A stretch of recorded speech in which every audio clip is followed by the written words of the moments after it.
ఈ రోజైతే భీమవరం నుంచి దొడ్డనపూడి వెళ్ళే రోడ్లో జరిగింది ఇది. ఏం జరిగిందో నాకు ఫుల్గా తెలియదు. వేరే అన్నని అడిగితే అన్న అన్నాడు లారీ రివర్స్ చేస్తుంటే వేరే వెహికల్ వచ్చి తగిలింది, దానివల్ల అద్దం పగిలిపోయింది.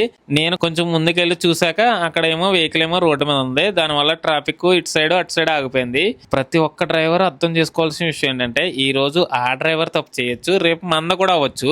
అదే సెటిల్మెంట్ అదే తాళం తీసుకునే విధానం చెప్తున్నాను, అర్థం చేసుకోండి.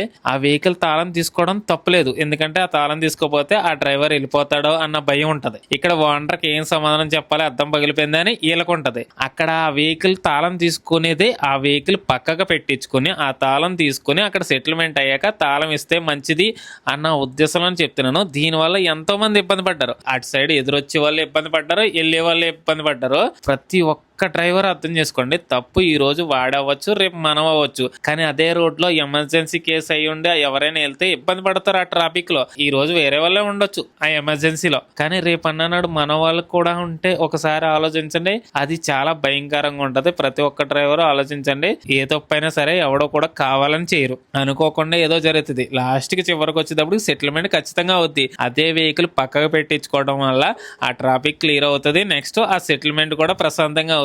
దయచేసి ప్రతి ఒక్కరు అర్థం చేసుకోండి, ఇది కేవలం ఒక మంచి కోసమే మాట్లాడాను. ఏమన్నా తప్పు ఉంటే పెద్ద మనసు చేసుకుని క్షమించండి.